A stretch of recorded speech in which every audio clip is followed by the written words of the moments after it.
एक छोटे से गांव में नीतू नाम की लड़की रहती थी और अचानक एक दिन खौफनाक हरकतें करने लगी।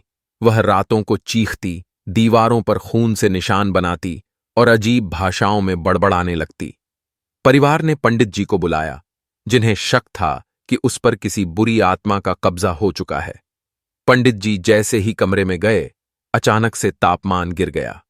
उन्होंने मंत्र पढ़ना शुरू किया और तभी नीतू का शरीर जमीन से ऊपर उठ गया।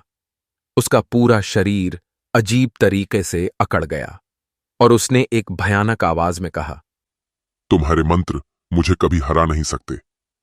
कमरे की दीवारों से खून टपकने लगा और एक डरावनी हंसी गूंजने लगी। पंडित जी ने मंत्र तेज किए, लेकिन नीतू का शरीर अचानक छटपटाने लगा। उसकी गर्दन अजीब रूप से पीछे मुड़ी और उसने चीखते हुए कहा, यह मेरा शरीर है, मैं इसे कभी नहीं छोड़ूंगी। पंडित जी ने आखिरी मंत्र पढ़ते हुए त्रिशूल उठाया और नीतू के पास जाकर उसे माथे पर छुआ।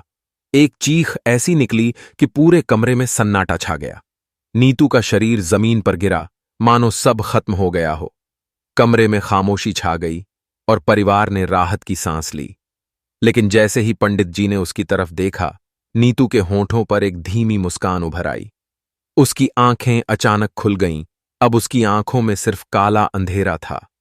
उसने धीरे धीरे उठकर एक गहरी, सर्द आवाज में कहा, तुम्हें लगा ये सब खत्म हो गया, अब असली खेल शुरू होगा। कमरे की खिड़कियां एक जोरदार धमाके से खुल गईं और बाहर हवाओं में एक अनजानी आत्मा की खौफनाक चीखें गूंजने लगीं।